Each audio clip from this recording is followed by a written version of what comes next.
Warning: the following program may contain material not be suitable for all audiences. Listener discretion is advised.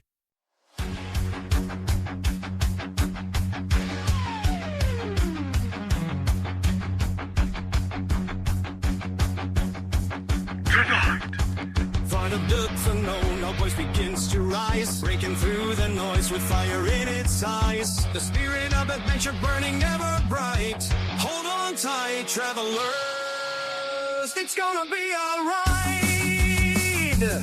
Another week burning, halfway to the end. Bonus Overdrive Wednesday, let the tears descend. Bonus Overdrive Wednesday, night is here. Shatter the silence, conquer all your fear. Bonus Overdrive, the angels gonna scream. With Diego at the wheel, living out a dream.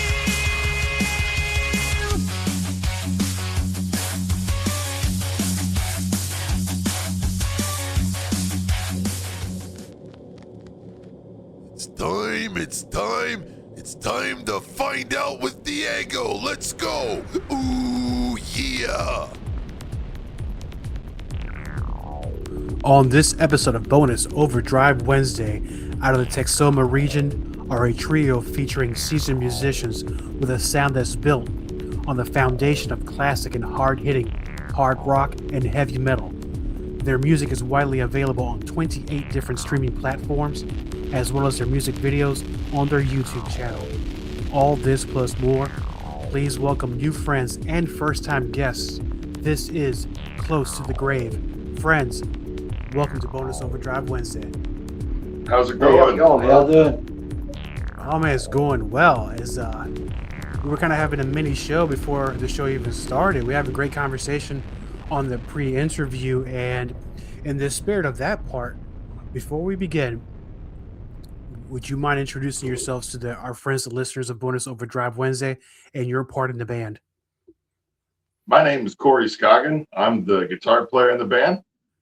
Chris Jarvis, singer, bass player. I'm James. I'm drummer. Excellent. And when I look at your social media profile, and I like the way you guys do it, it's very interactive. It's a lot of fun to read, and you help support other bands as well, which we'll get into in a little bit. Your profile states something to the effect of 3 friends joining forces to create a power trinity of hard-hitting groove metal. Right. How did this all begin? Did you guys go back all the way to school? Did you meet at church? No, Did you meet at a actually- PTA meeting? How did this come about? I actually tried to put a rock project together, back in like 2012, 13, something like that. It's been a while. And that's where I met James. I was looking for a drummer and everything like that. We tried a couple things, but it all kind of fizzled out. It never really could catch traction. And then when I happened to move into the place that I'm living at right now, I met Chris. He lived right down the street. And for a while there, we would just kind of goof off and play music at like family get-togethers or parties or whatever, that we would have. And then all of a sudden one day, I got some free tickets to go to a heavy metal concert on my birthday. I didn't really know a whole lot of people to go with me. So I asked Chris, I was like, I know this is a little bit out of your depth on it's like death metal. I was like, but do you want to go? And he ended up going with us and everything like that. And I had a couple other older gentlemen that were with us. And we walk in the door and it's just pure death metal. I mean, shaking the foundation on this building. And I immediately turn around thinking the guys behind me are all going to be, having sour pusses on their face. Oh, guys. Yeah. And Chris is over there grinning like a Cheshire cat, just like ear to ear. And we had a really good time. And then after the show and everything, Chris came to me and he was like, man, we have got to put a rock band together. He goes, that was so much fun. And I was like, say less. So, and then we called James and asked if he was on board. And he said he'd be here. Now I got to ask, what band did you all go see that influenced this trinity to come together? Born in Blood. It was the opening band. And then Prong was the other band that was playing headlining, and then I'm probably going to butcher their name, but Bovid was also headlining. But yeah, mainly that Born in Blood, man. They had a really good sound playing. They're playing out of the Dallas area and stuff like that. It was Halton Theater, not Halton Theater, the Granada. Yeah, and man, it was a hell of a good show. And you got those tickets as a gift? Yeah, we have a friend who is he's a stagehand, so he happens to get free tickets for stuff like that and different things because he knows all the people in the business. And he had like 28 tickets to the show and just gave me a whole bunch of them. It was good. It was good to break out of the shell. I've been busy most of my life and ain't had time to have fun. So it was good to get to break out and go do something. Well, you're Kinda how having the fun Bucks- now with Close to the Grave. Well, let me ask you, prior to Close to the Grave, three people in the band, whether there's five or several people in the band, each bring a different background or experience in their music. And not everybody always jives the same. Some people are into more of the power metal, some people are into the old style 70s rock. Like you said, some might be into death metal. So what was some of your influences prior to starting this band? I mean, I grew up listening to heavy metal since I was young. I mean, so like Metallica, Megadeth, Testament. I mean, all the old guys, the classics. I mean, all the way up through like Avenged Sevenfold and all these newer guys coming out. So yeah, I mean, it's been just developed over the years, man. I mean, it's the way it's been. It changes and ebbs and flows. I mean, it's awesome thing. Well, myself, kind of just growed up listening to rock and roll from the 70s. I'm a little older than these guys. And come time heavy metal come around, I was kind of out of the young and started getting older and doing other things in life. And things just kind of led back to Corey started rocking out. And I was like, man, when I tried to do that, it scared everybody and they ran off. And so he started rocking out. I was like, well, heck, I want to do it too. So kind of how we got started, with my influence, I guess, is just the heavy metal in general. The beginning of the 80s, what really, to me, started, I mean, Black Sabbath and stuff like that is what I grew up to in the 70s. And when the 80s come out, it kind of started scaring everybody. And so I had to like it, And then I got started with Metallica. My uncle showed me a Metallica CD when I was fairly young. And then another one of my friends got me introduced into Rob Zombie when I was also fairly young. And I grew up in an area where everybody listened to country music. So at that point, I was going out of my way to find the heaviest, nastiest stuff I could find, just to really just kind of more of like a phase of rebellion. But, I ended up finding a lot of music that I really enjoyed. And then once I got a little bit older, I started looking back at some of the classics, like Zeppelin and some of the older bands, and really enjoyed all that stuff as well. So it's helped kind of try to bring together like a modern classic rock. For me, I'm a 70s kid, but I was kind of raised in the 80s. So I was kind of there when metal started really hitting big. Right. And Yeah, I was there when metal kind of killed itself in a way. And then I saw it being reborn. And I think now it's interesting because I'm seeing more and more of these younger bands and established musicians as well has been around for a while. But they start looking back at the back catalogs of these bands and they start saying, holy crap, we really had a good back then. And it seems now that you're starting to see a lot of these influences coming back out. I don't know how it is in your area, but how's the metal scene where you're at? Non-existent. Yeah, no. So we are pioneers in a jungle of nobody else. All right. So now don't get me wrong. I mean, we if we travel to like Oklahoma City or Tulsa or Dallas, there's a fairly good metal scene in those areas. But outside of 2 hours away, we're out in the middle of nowhere. Yeah. So, but we've had a really good response from the people in this community, because first off, Chris is kind of the king of the area down here. He knows everybody and he's friends with everybody. So, and everybody really enjoys watching him succeed and watching us have fun. So I mean, the local community's been super supportive, even though we're the only metal band here. Yeah. You know, that might be the best thing too. That way, you're the only game in town. You're the one to Yeah, watch. hometown No. heroes. Yeah, hometown heroes is what I was trying to get to now. Because not only are you creating the music, but you guys are doing a very good job of marketing yourselves. And also, you've landed your music on 28 streaming platforms, and you also have your own music videos. And going back to the old days I was talking about, those kind of things were only strictly really done even prior to streaming, but record labels. You have to have a record label finance you to make the videos, put them on MTV, and so on. But now, with I guess technology being the way it is, we're able to do our own things, create our own content, and henceforth the music videos. You guys are on fire with these things. Thank you. Thank you. Yeah, we're about to film 2 more. Yeah. Well, 3 more technically, because we've got Scoundrels coming up in the spring as well. Just kind of use your imagination and see what you can come up with. You know, we talk about it a lot and try to get ideas, and eventually we start squishing all them ideas. And before you know it, you got all the ideas squished down in a little handful of stuff to look at, and all the good part of it. You know, how to make it happen. And with our budget and stuff, you know, I mean, it's a lot about practicality. You know, what can we shoot, because of the fact that we don't have, you know, MGM budget. So it's a matter of what can we do. I mean, that's like Warhorse. The reason why it's Lego stop animation is not because we particularly wanted to do a Lego stop animation video, but none of us had horses.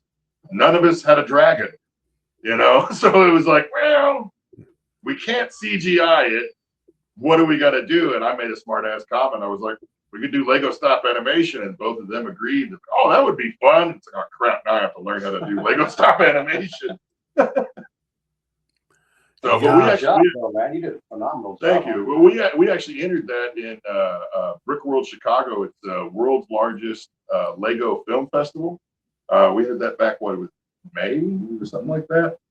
So we didn't win, but we were told we got a standing ovation. There was 6,300 people. Yeah. I don't see how you didn't win, because it's very entertaining and, you know, very original. I mean, like you're talking about, you have to learn new skills and learn to make the videos now with Lego and stuff. But normally on a music video, putting aside the whole software part of it and creating the Lego video, how much fun is it to make a music video? Oh, we love it. It's great. It's a fun process. I mean, I'll be honest now, you can't be afraid to do a lot of the legwork yourself. Yeah. I mean, especially if you're at the level that we're at. I mean, yeah, it's a lot of work, but it's all worth it at the end. I mean, it's an awesome feeling. And we have to give a big shout out to our camera guy too, because we've got a friend of ours that does all the camera work and all the mixing of the videos. And his name is Keegan, or you might be able to look him up as the Magnificent Malico. He is a professional wrestler with a clown gimmick. He's twisted, but he's a really good wrestler. He does great on video editing and stuff like Go that. Hammerfoot. Yeah, Hammerfoot. You know, I mean, and he's a good friend of ours. So yeah, I mean, both videos that we have were like 2 or 3 hour shoots. They were very quick shoots. You know, we just we knew what we were going to do. We knew what we had available. We just got it done. Especially Stepping Stone, man. It was a pretty streamlined process. Yeah. Once we got it started, it was we were done. Of course, the bad thing is, you know, music videos are about like crack. You start doing one and then you can't quit. Yeah. It's like, ooh, and the next one. I mean, I don't know. I kind of liked the whole concept of music videos back. I sound like an old guy. I'm not even that old. I feel old, but I don't know. Anyway, back when Headbangers Ball was a thing, I remember that. I love watching music videos. That's the best way to discover new artists and new bands and things like that. And of course, we know how the whole music video industry went from there on. But you guys are doing a great job. And not only are you getting your name out there, your music, your videos, we got a pretty strong social media presence. And I know it's very difficult because it's 3 guys. I know you have your own support, but I mean, you guys are putting a lot of hours into this. We do what we can, you know. I mean, we're very big into trying to support other artists, and it doesn't even necessarily have to be musicians. I mean, you go on our page and look at our people we follow. We follow pottery makers, we follow art, painters, just everybody, because in this day and age, even though we have the access to be as connected as we are, people are really distant, and people really don't support each other the way they should, so you have just amazing things being created on the internet, and people just look at it and go on to the next thing. Your posts, you put in what, every 2 days now? Because we're talking earlier about supporting each other, but you always, I've seen the last one. I think it was right on December 25th when you did the last one. I might be wrong, around that time where you say, if you have a band or something, drop your links here, get yourself. No, yeah. Every Monday and Thursday we do that. We like I said, we like to try to give back as much support on Facebook and social media accounts as we can. So we do Music Mondays and Link Thursdays, so that way it gives us a list of all the bands that we can go back in there and add likes to their pages, add comments on there.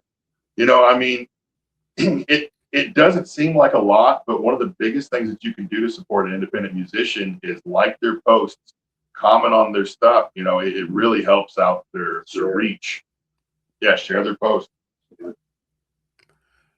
True, because it not only, if you share someone's post, you help generate new audience for that band or that artist or that pottery maker or the pro wrestling. I love pro wrestling, but it helps you in a way too, because when somebody says these guys are supporting me, I'm going to support them as well, and they'll do the same thing for you, and they just keep going down the line.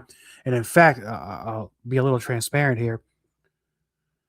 That's how I find out about other bands, because when you put up that post, drop your comments here, I found out like at least 10 bands, and I was like, well, these guys are really kick ass. So I started following them too. So it all works. And hopefully one day I'll have them on the show as well. Yeah. Close to the grave. Very interesting name for a band. There's been times in my life where I thought I was close to the grave myself. Can you give us a little background on how that name came about? It was a joke. So when Chris told me after the concert, he was like, man, we have got to put a metal band together because that was so much fun. I made the smart ass comment. I was like, oh yeah, we have to call it Close to the Grave because we're old. We couldn't come up with another name that we liked more than that one, so it just kind of stuck. Yeah. I mean, it seems to be working rather well. Later on, it kind of took on a little different meaning, though. We kind of embraced it as, you never know. You wake up every day, you don't know how close to the grave you are. Yeah. So live every day. I mean, embrace every moment. Yeah, because we one of the big things that we try to push, we try to push positivity. We try to push have fun. This life is too short to just be in misery all the time. Enjoy yourself, express yourself with music. You only get, I hate to say it, but YOLO, So. And you're living life to the fullest is what that's basically the spirit of the name in itself. And also prior to us starting this part of the interview on the pre-interview, not only does your name have meaning now, and it seems like the meaning has grown since. Let's talk about the artwork of the new vinyl, because there's also has a lot of hidden meaning as well, which represents all three of you and perhaps your supporters as well. So let's bring that beautiful vinyl close to the camera and let's talk about what that cover means. Go, Marla. So, yeah, we really want to thank Marla Morris. I know there's a little bit of glare here, but she hand painted this. She's my mother-in-law, and she's got all of us painted on it. She's got different aspects, different friends of ours. We got our, where is he at? Yeah, there's Malico right there. Our buddy Malachi, not to be confused with Malico, he's up here. We've got different of our pets and stuff. There's my grandmother.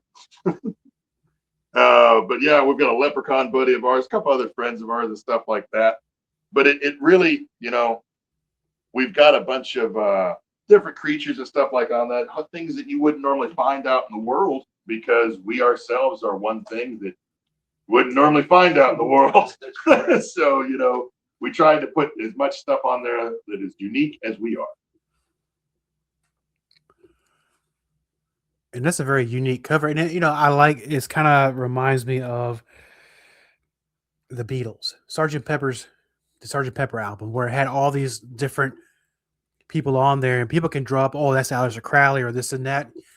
It's open to interpretation, but that cover had meaning to them and to their supporters. So similar way with that one, I'm getting that kind of feel on it. Yeah. With that new vinyl, let's talk about the music. What can we find there? Name some of the songs and some of the spirit behind some of these songs. Well, the songs that are on there include, let's see, what we got first is Wake the Dead. And that song is about the fact that, like, you know, you go to a lot of these shows and stuff like that, and you see everybody's just on their phone. Nobody's paying attention to the show, you know, so they are zombies, for lack of a better word.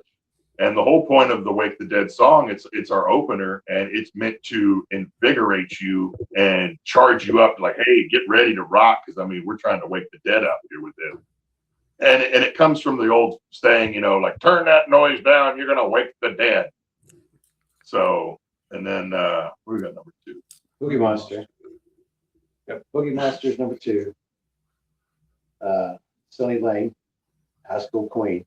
Well, see, in Sunny Lane, Sunny Lane is that's a song dedicated to Chris's house. Yeah. Chris is very generous, opens up his house to have these parties and stuff like that, and you know, he throws some pretty legendary parties, and that's what the song is about, you know, partying down on Sunny Lane. And then The High School Queen. that's about the you know, the girl that kind of ran high school, you know, and Always stuck up, you know, always better than you. But Always yet, you looking down know, at everybody. at the 20-year reunion, she's doing really rough living and she's low income. Fat and gray with 5 Yeah. cents. You know, no daddies running around with the kids. It's kind of I hate to call it a gloaty song, but sort of. No, I understand what you're saying. You know, it's kind of an underdog song. Going, And then after that, we start the backside of the album with Stepping Stone. Yeah. Which, Yeah. Chris, how long ago did you and your brother write that one together? 86. A year before I was born. I was playing the guitar and trying to figure out how to play a guitar. I only knew a couple little strums, and he come in there and throwed a piece of paper down that said, "Here, sing that while you're playing." I had no way I could, but I just had it stuck in my head all them years, and then got to play music with Corey, and I was like, "Hey, find something that'll go with this song." Yeah, he basically did the same thing, threw the paper at me there. Yeah. Find something that goes with that. I know how to sing that song. So, and it started out as kind of a thrashy song, but it ended up molded into what it is now. And, you know, it's something that we're very happy with. It was the first song that we as a band wrote. And first then video we made. Yep. The beginning of the stepping stone of all. Yeah. And then after that, the next song on there is Scoundrels, which it's kind of, I would just call it a feel-good pirate song. You know, I mean, you can't go wrong with a feel-good pirate song. It's a heavy metal sea shanty of sorts. You know, we Courage of the Sea. our writing End of the line. Our writing process is basically we write the music because we want something that sounds good and is fun to play. And then me, Chris, and James just kind of sit there and have a little thought-enhancing substances and sit there and what is the song trying to tell us, man? And with that one, Chris said a line, you know, sang a vocal line that sounded like a pirate song, and I was like, dude, don't you dare me to write a pirate song. Well, because originally it was about Swaying Pal Shore, Green Boots. Yeah, Green Boots. Yeah, the hiker that died on Mount Everest. But we could have where we were having so much trouble writing lyrics for it.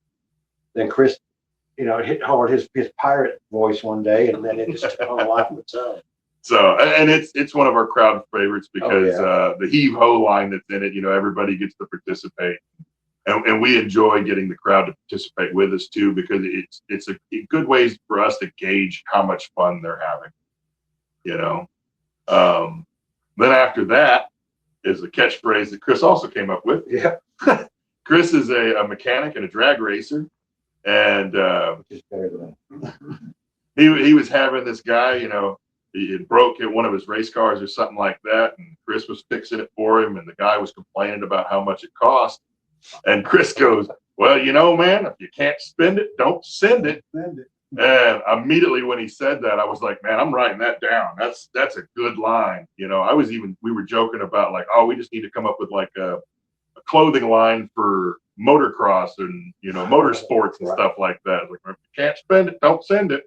it's the don't send it line. Yeah, exactly. And it just ended up molding into that song, which Chris was trying to tell me. He's like, "Man, he should play something that goes kind of like bear, kind of giving me the idea." And I was like, "All right, let me try this." And I started playing something. That's it right there. And I mean, it just kind of fell together. And then There's the war. The war horse.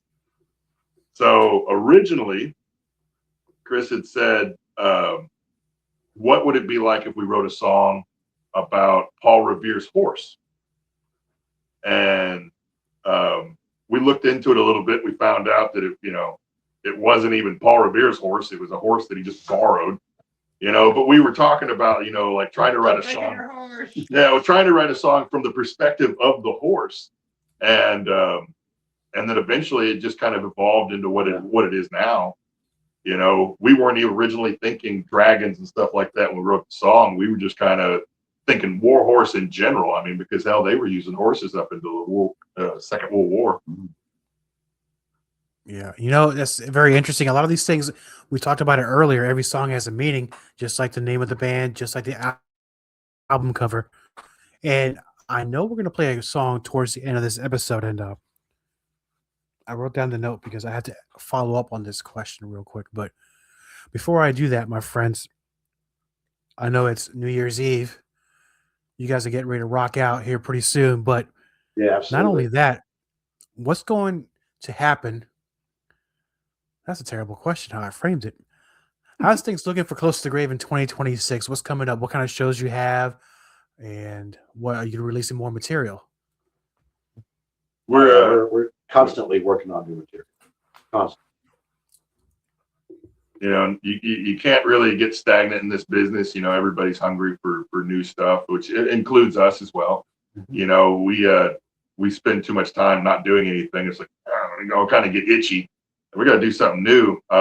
We're shooting a music video for You Can't Spend It, Don't Send It on January 31st. And it should be available hopefully by mid-February, depending on editing times. And then we're also going to be shooting a music video for Sunny Lane. So, and that one we're kind of mainly waiting till the spring, just so that way our actors are not freezing their butts off when they come out there. And then we're also going to be shooting a music video for Scoundrels later in the spring as well, for the same reasons. No fun to go play in the lake when it's this cold. So, but after that, pretty much we're going to start writing material for the second album, pretty much after this show. We've already got a bunch of really good songs. Too close to the grave. Yeah, exactly.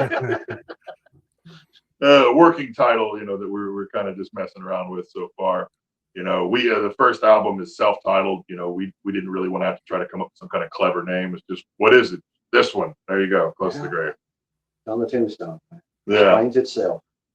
So, but yeah, no, I mean, just, keep going forward, and we're going to try to get to where we get a little bit more mobile with having like a trailer and stuff like that, to where we can travel out further distances. We keep trying to get, we want to try to get more other bands that are in the area to try to work with us, so we can start trying to put on some shows at some places that don't exactly have the capabilities to do so. We'll bring the lights and the sound, we'll make them look good, so that way they can get a little bit bigger push rather than just trying to run unmixed madness. And it's always very important to support each other in the industry. You guys are doing a beautiful job, and Thank you. as we come close to the end of the show, I want to let this one slide, but I'm not going to. What kind of parties were we having at Sunny Lane? Because we're going to build this up, because I'm going to play this song towards the end of the episode. And it's been now, looking by my watch, it's been quite a long time, so I don't think that law enforcement will really care what happened back then. But what happened?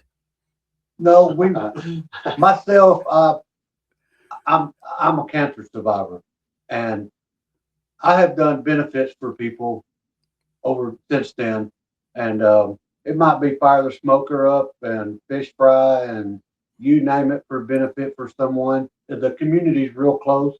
Got quite a bit of people living right here on the lake. The end of my road on down runs into the lake about, I don't know, a couple 100 yards past the house. So Sunny Lane runs actually into a big old beautiful lake. So everybody parties down on Sunny Lane at the lake, you know. So that's kind of, my house is right there, so it's kind of by the lake, and we just have big hookup parties, just playing guitars and cooking and just having fun, mini concert type thing. Then his birthday's a big event every year. We Yeah. call it Rocklahoma for Kingston. Right. But yeah, I mean, he's got it to the point to where you got to be careful because there's so many cars parked there that like you'll get blocked in and stuff. Oh, yeah. So Good time. yeah, it's been a great time every time. Excellent. I love the story behind it. And gentlemen, thank you so much for being on Bonus Overdrive Wednesday. Hey, thanks for having us, brother. Yeah, definitely.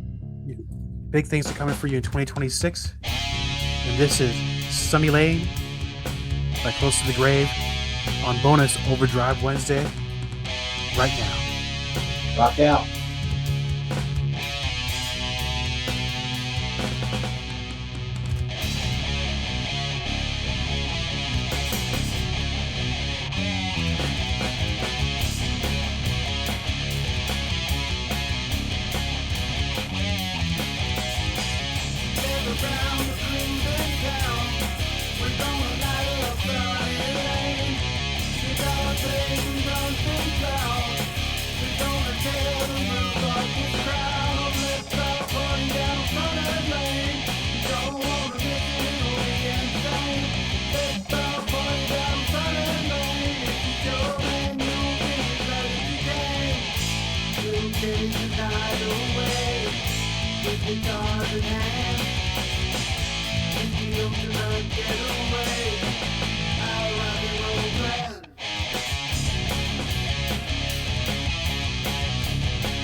All content on this broadcast is a property of Diego the Podcaster and is served directly from our servers with no modification, redirects, or rehosting.